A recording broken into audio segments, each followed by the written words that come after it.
Днеска искаме да поговорим за това как ти направи толкова бързо движение в ортодонтията, в твоята практика, защото имаш две списания, не едно, а две списания на Dental Tribune, в които има твой случай. И ако не знаете, на всички казвам, че е добре да ги прочетете. Значи това списание Dental Tribune не трябва да го изхвърляте. То не е такова ежедневно списание, защото вътре има много случаи. И във всеки случай на Dental Tribune има случаи с ортодонски, с Александър дисциплината. И тук в броя от април е случай на доктор Елга Матанова, който е много интересен. Той е пациент с отворена захапка. Както казахме, това ми е първия случай. Това е случай, който представих аз на второ ниво. До тогава не бях виждала брекети, не бях слагала. Това ми е първи случай, който, нали, с помощта на целия екип успях вече да завършим и вече втора година пациентът е с перфектни зъби и перфектна усмивка. Как се съгласи той да се лекува, като той знаеше, че е първият пациент или ти е стар пациент? Да, той знаеше, че ми е първия пациент. Неговите родители са пациенти на клиниката. Аз може би трябва да кажа, че аз никога през живота си, като завърших дентална медицина, си казах, аз всичко ще работя без ортодонтия. И той така и стана. В практиката, която създадохме с двама мои колеги, работихме всичко без ортодонтия. Никой не искаше да работи ортодонтия, защото тук слушам колеги, които казват, аз цял живот съм искала да съм лекар, цял живот съм искала да съм ортодонт. При мен точно обратното, никога не съм искала да работя ортодонтия. Но тъй като нашия екип е доста голям, доста пациенти се завъртат през нашата клиника и стана така, че това знание, понеже не в нашата клиника, много ни липсваше. Постоянно препращахме пациенти, ние имахме пациенти, които са деца, които са възрастни за ортодонско лечение, пациенти, които са за предпротетична подготовка, пациенти за сегментно лечение и всичко стана много бавно и тромаво, защото ние препращаме на друго място, пациентите се обаждат след 2 месеца да се запазят час, те им дават час за още 2 месеца и аз виждам след половин година, искам нещо да се случи, а той тепърва започва. И си казах, трябва нещо да направим. Много мотивирах колегите да ходят нещо в тази сфера да се развиват, защото аз си казах, аз имам много друга работа, не мога сега е ортодонтия. Мислехме си да викаме ортодонт, който там един път в седмицата, 2 пъти в седмица или в месеца да идва, но в крайна сметка си казах, защо пък аз да не пробвам. По-скоро чисто е така от любопитство, защото никога не съм работила. Така просто малко да се разнообразя. Си казах, Пловдив, хубав град, така да отида. Ортодонтия няма да работя, ама поне да видя какво се случва. И записах се на курсовете. Как ги разбрал въобще, защото това също е интересно. Има доста курсове се предлагат, доста обучения. Много случайно в социалните мрежи гледах колеги, които са посещавали вашите курсове и гледам първо ниво, второ ниво, хоп, случай.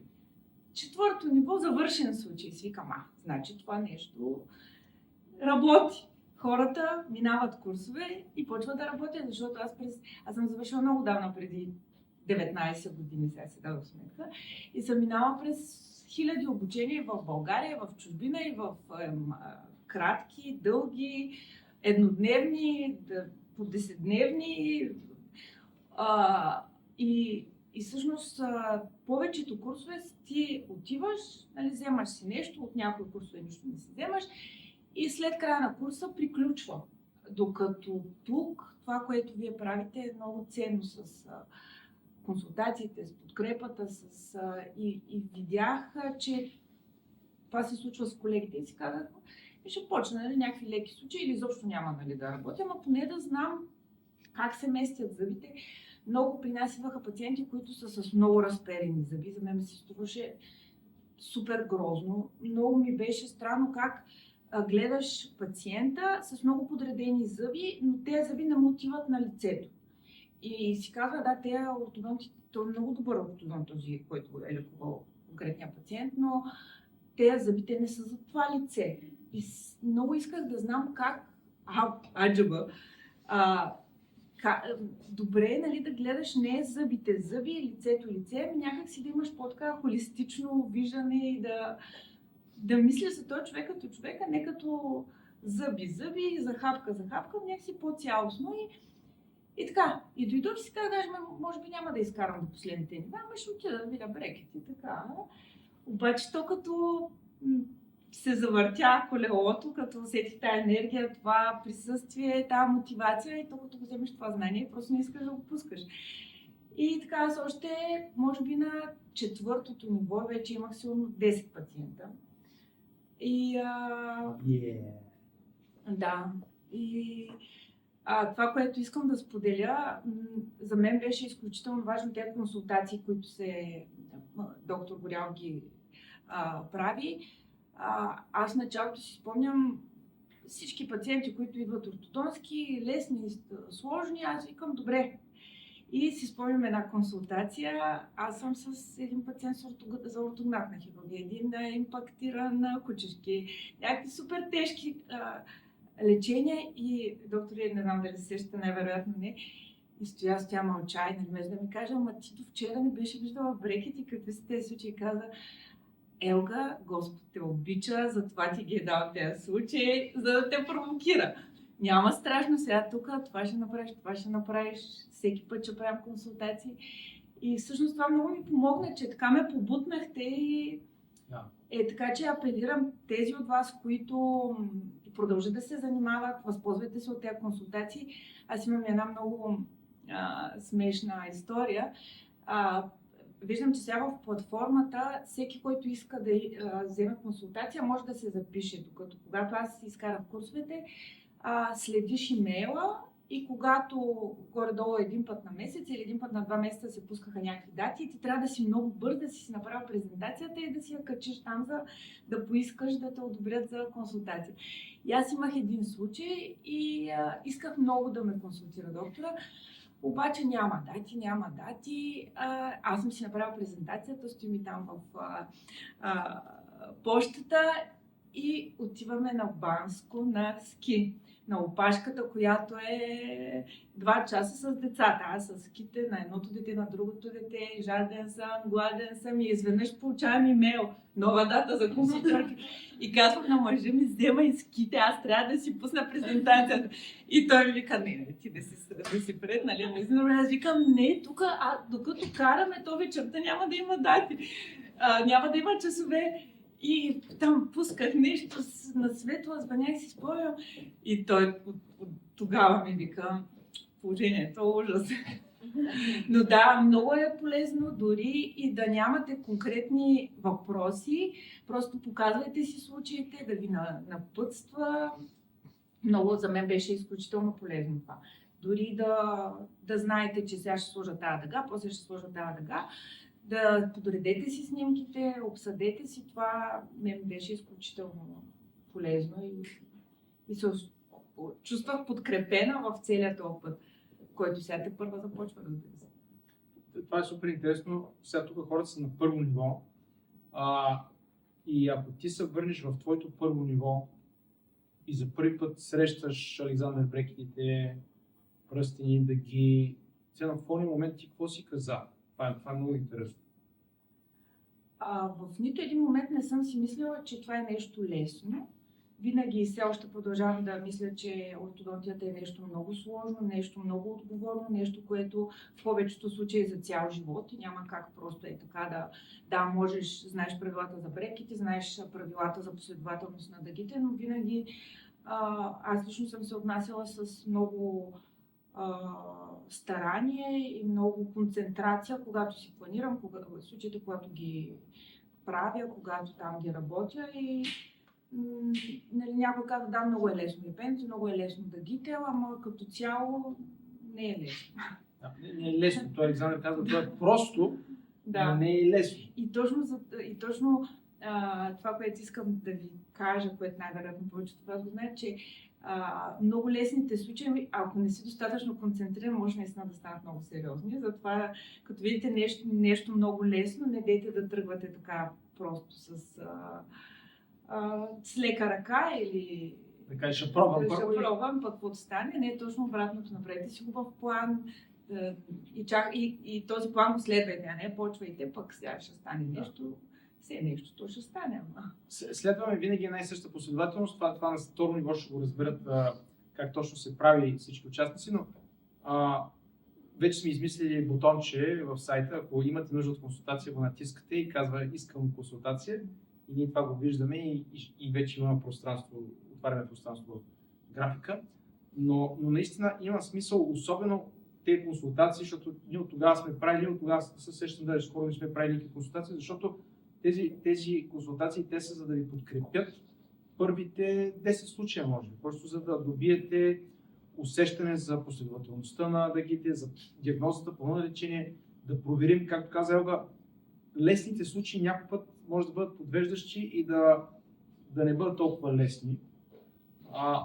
И в момент ви виждате логиката, схващате идеята и вече нещата се случват, защото това с много хора сме го правили, имали сме в началото 5-6-10 случая консултации и след това с години ги чувам тия хора и питам какво става и така всичко върви чудесно.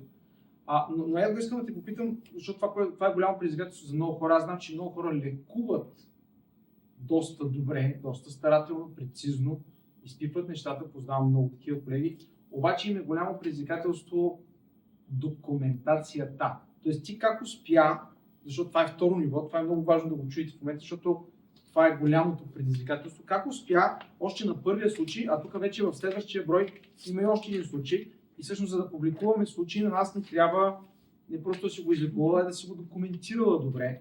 И всъщност как ти успя да си кажеш, ами окей, аз ще почна още от самото начало, още от първия случай да документирам правилно, да снимам добре, да...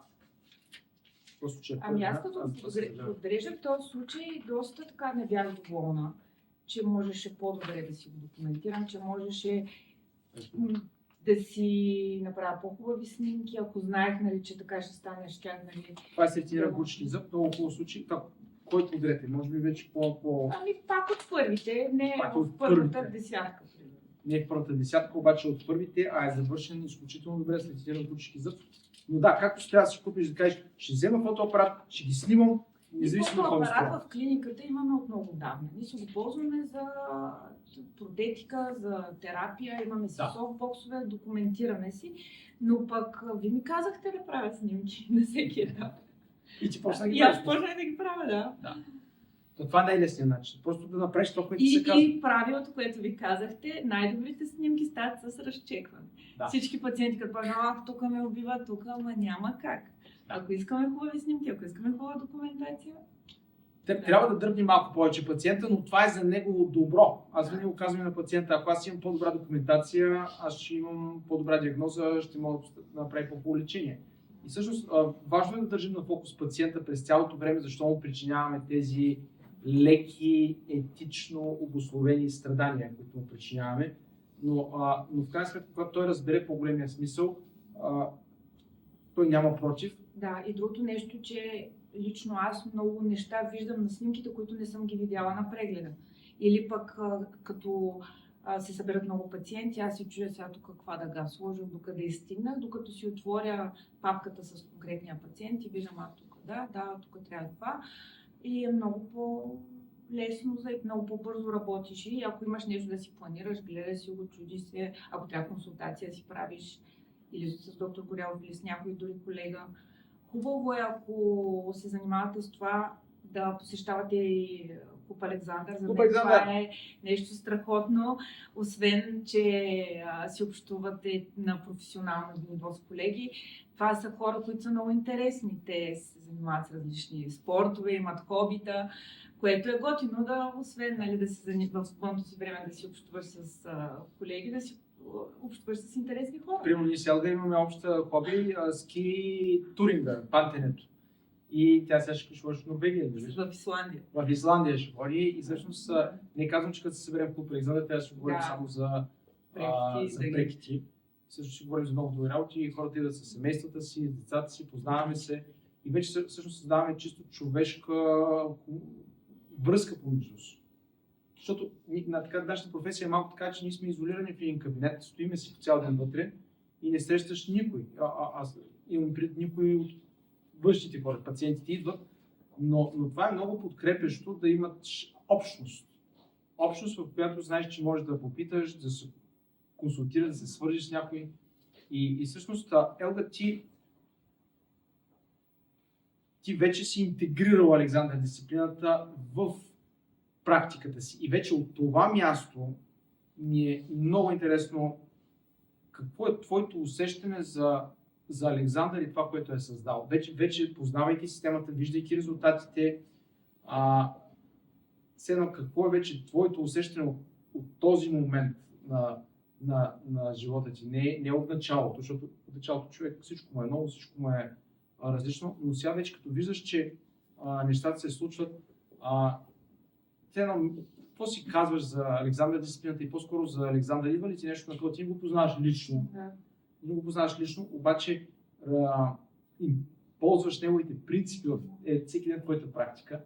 Има някакви неща в живота, които те се откриват и после дълго време това нещо работи и аз чак не мога да повярвам, че това нещо толкова години работи и има успех. Той толкова далечното минало го е измислил и това продължава да е актуално. И тези принципи, те работят, това, което говорихме за всякакви системи, не само за брекетите Александър. Това са за изцяло за леченията с ортодонските лечения, дори с леченията с алайнери. Ти реално със сигурност след нашето обучение си ходила на някакви други обучения, пробвал си алайнери най-вероятно. Сега по какъв начин Александър принципите какво ти дават за цялостната ортодонска визия? Аз понеже малко сега, както казах, на стари години тръгнах да се занимавам с ортодонтия, през годините съм ходила на различни курсове за мини-импланти, пробвала съм разни сегментни лечения с мини-импланти, откъсъчни курсове за алайнери и всичко е така. Обаче с това вече знание почна картината да става по-завършена и всичко си дойде на мястото. Защото хопа, лайнери така, пък тук стрибим, пък така го наредете, пък наклона на корените. Нали, чуваш някакви неща, обаче не можеш да ги анализираш и не можеш да разбереш смисъла, ако нямаш по-така цялостно завършена картина. Тези принципи Александър много ми помогнаха. Аз даже също още една история, не знам дали имаме време. Аз карах курсовете лятото и понеже сме една компания, която ходим на море заедно и аз на плажа с Александър. На следващата година аз пак с този учебник там децата от компанията, които всъщност те вече някои от тях с брекети, с завършени лечения и ми казаха: Елга, не го ли прочете този учебник, тук 2 години го четеш. Миналата година пак беше с него и аз така че този учебник е много ценен. Всеки път аз като го прочитам, откривам нови неща, които или съм ги изпуснала, или съм ги прочела, пък не съм ги разбрала. Така че дръжте си го, четете си го, припомняйте си го. И очаквайте втория том. Тая година Елга ще наплажи с втория том. Да, надявам се. Аз съм се записала там в листата на чакащата. Дано да стане. Чакаме го с... Ще стане. Имаме тая увереност от Quintessence. Чисто процедурно, вярвам, че до лятото ще стане. Сега, последният въпрос, който е много важен. От цялото обучение обаче, къде беше момента, в който си каза: тук е малко трудно, или къде беше място, където, как да кажа, запъна или много често хората си, като им покажем нещо от омегалоповете, вече си дългите лигатури, така: не може ли без това? Кой беше твой момент? На трето и четвърто ниво, когато лекувахме типодонтите, имаше едни такива много интензивни дни, които цял ден теория и после трябва бързо да легираш, пък дълги да сменяш дъгите и тогава си спомням, сме имали дни, в които сме стояли до 9 часа и беше много изморително. И имах някакви моменти, в които беше трудно. Но пък то като ни е трудно тук, ни е по-лесно в кабинет. Имаш ли процедура? Седно дългите със сигурност, да. Дългите. Докато, да. Обаче не са огъна, не си каза няма мърдане тук. Няма мърдане. Казах си, много ми е трудно, но никой не ме остави, което. Аз за това е причина да дойда като асистент, защото на мен много ми помогнаха асистентите, когато се чудих пак как да я хвана тази клеща, пък то тък му стана и пък нещо я изпускам и много получих така доста сериозна подкрепа и затова дойдох, за да подкрепи следващата група. Страхотно ти благодарим и искам една дума на всички колеги за документацията, с която от твоите, защото аз те виждам, че ти си дисциплиниран човек, ти си, защото ми казахте и аз го направих, но обаче не всички са така, особено когато става въпрос за снимане и документиране, все едно, кое е едното нещо, което искаш да кажеш на колегите, което да ги подкрепи в документацията да бъде толкова прецизна? Което на тебе ти е ресурс, все едно, как ти... Аз се уча от тези снимки. Ага. Така че да, вземете си хубави фотоапарати, отделяйте време. В един момент не отнема толкова време. Нали? Някой казва, докато вързам между пациентите, ама не ти като си имаш едно сече с усторазтворители, като си се обучил, дори да не си с асистент, това е за 1-2 минутки работа, не е нещо. Аз съм си настроила настройки, съм си направила за интраорални, настройки за екстраорални и всичко ми е за 1-2 минути, не повече. Това ще да е разликата, ако все едно сега си на в същата клиника, същата практика, обаче не го беше минало това учение. Какво ще е различно? Нали има една приказка, че как е добре да смея човек професията и аз бях стигнала до един момент, в който едно ежедневие, едно и също, пломби, коронки и вече малко беше скучно и исках нещо по-различно, така че не оставайте да влизате в една рутина, се предизвиквайте и то се предизвиквайте с нови знания, за да има смисъл и най-важно да ви е интересно това, което правите. Защото ако не ви е интересно, ако не ви доставя удоволствие, то няма смисъл. Ако ви е интересно, давайте за вида, правете го. Ако ви е интересно да слагате брекети, го правете. Ако ви е интересно да се провокирате с много тежки случаи, правете ги, ама ако не ви е интересно. За мен е най-важно човек да му е ентузиазъм. Ние прекарваме повече време в кабинетите си, отколкото със семейството си. Ако правим нещо, което не ни е готино, то няма смисъл. Да. А ти в кабинета имаш, каза екип, но други колеги, твоето знание и способности, доколко им помагат на цялостните лечения? Много им помагат. Защото аз много правя и предпротетично, да помагам на моя колега, който пък той много протетика работи. Много правим разкриване сегментно, за ако трябва да отворим място за имплант, ако има наклонени зъби, доста така работим в екип. Тоест може да очакваме в някои от следващите броеве екипен случай. Сега имам един много хубав случай за Куп Александър, който е моя колега ендодонтист, който се работи ендодонтия в нашата клиника. Той е с хиподонтия на 2 странични резци. Сега го завърших и ще ви го представя на Куп Александър. Мисля, че е много интересно. Супер! Вие може да дойдете на Куп Александър, да се включите. Той е отворен към всички. Не е някакво затворено тайно общество или някаква секта. Някои казаха, вие сте секта на Куп Александър. Никаква секта не е. Това си абсолютно законно регистрирано сдружение. Така че е отворено към всички и заповядайте и ще може да видите този случай, ще видите много други случаи. Но аз ти благодаря много за това, че го сподели и вярвам, че това ви беше полезно на вас, за да знаете какво предстои от тук нататък.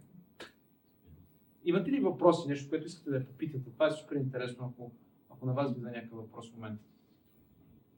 Какъв фотоапарат? Какъв фотоапарат? Летис, какъв си имаш?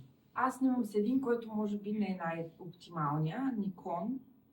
Исках да си го сменям, но да, купете си или Никон, това са Никон, Канон, Сони, такива, които марка. Да. Има хора, които те са си само Канон. Има такива, които са си Никон. Има такива, които казват Sony е най-про. Така че като си купувате фотоапарати, консултирайте се с колега. Ако трябва, вземете фотоапарата да видите кое работи във вашите лице. Ние всъщност в нашата клиника, колегата ми е с Канон, аз съм с Никон и се искаме нещо по-добре да се случва. Да, така че тук имате избор, технологиите го Да. предлагат, но не е телефона най-добрия фотоапарат. Тоест най-важното е първата стъпка да се разделите с идеята, че ще правя снимките с телефон. Имаме място с софтбоксове, даже някои пациенти. Аз съм тук с сина и ми направете една снимка. Да. Това между не е лоша идея, защото това остава спомен в досието и си имат много... И ние също ги снимаме пациенти в нашата практика. Майката, бащата някакъв път са дошли и ние имаме студио. Също това софтбоксове са едни светкавици, които са тавани на стойки и всъщност те така че са заедно дошли са специално, весели са много често, жизнерадостни и си казваме, дайте да направим една снимка и всъщност те застават, бум, един кадър, нищо не ни коства това, но всъщност е спомен за винаги и всъщност това прави преживяването на семейството още по-магично, по-вълшебно, защото то е специален момент. Това нещо. Елга, благодарим ти. Благодаря. Има още въпроси? Да, тъй като Александър, дисциплината не е само клинични случаи и как да излекуваме пациентите, ние даваме и много по-широк смисъл на цялостно систематизиране на ортодонтската работа. Как това ще се отрази в твоята практика, също и с документацията, информираното съгласие на пациентите. Да, твоята документация е много добра. Въвела си цялата процедура като процес, не просто брекетите, ортодонтията и снимките, а всъщност имаш цялата система, Александър.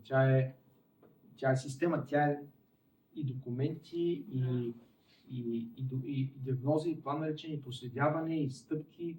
Той ни дава всичко. Той ни дава... Аз използвам документацията ортодонската, която ви сте ми дали, която е от второ ниво с договорите, като гледам даже на 90% да си, всеки пациент си има картон, си има договор, подписваме естествено.